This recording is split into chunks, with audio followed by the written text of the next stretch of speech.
Dear colleagues, we are certainly living in a very challenging and uncertain times. Two major conflicts are taking place as we speak, one in Ukraine, the other one in Iran, with significant consequences for global trade in general and serious repercussions in our industry in particular. Steel trade has been affected by both demand destruction and supply disruptions, as well as by elevated energy costs, higher freight rates, and the practical difficulty of securing vessels on time to transfer the goods. At the same time, protectionism continues to intensify. The United States maintains restrictive import policies. Europe is tightening quotas to shield its industry from a surge of imports. The United Kingdom is implementing its own measures, and countries such as Egypt are also further restricting imports like billets.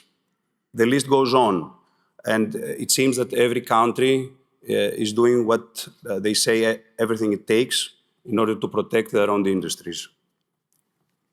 More than at any time in the past 25 years, countries are taking a more active stance in supporting their domestic industries and attempting to level the playing field to secure their survival. This is, however, a complex and delicate process, often leaving many stakeholders feeling unfairly treated, while others feel at least that things are becoming more equal. In reality, fairness as a criterion for any intervention is not as important as it used to be, and local and state governments are actively taking over steel companies in order to make sure that their fall will not occur during their time in power.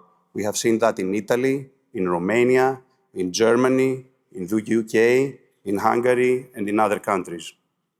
Within this environment, we are called upon to operate, trade, invest, and build sustainable and profitable business models as an industry that has made remarkable progress over the recent decades, particularly in technological innovation, sustainability, and environmental protection, but which has not produced the financial results it deserves. Looking at the market more closely, real demand in the global long product sector remains subdued.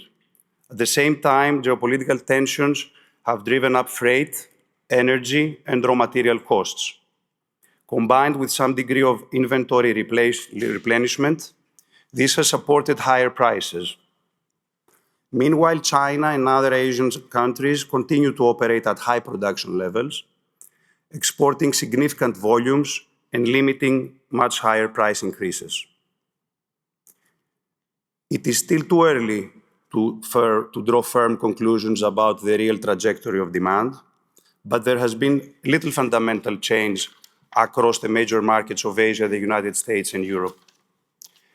That said, a prolonged conflict in Iran could have serious implications, particularly for Europe, but also Asia, given its dependence on Middle Eastern oil and gas. Under such circumstances, the world economy could quickly move into recessionary territory. Furthermore, persistent inflation and potential interest rate hikes could weigh further on demand, especially in private construction, which has yet to recover meaningfully almost everywhere in the world. In the short term, as long as tensions in Iran persist, prices are most likely to remain elevated and apparent demand continue to exceed real demand. Trade, however, will remain challenging due to high freight rates and increasing trade barriers. Producers should be able to make some better returns in their local markets during that time. The steel industry has always been dynamic, demanding, and fast-changing.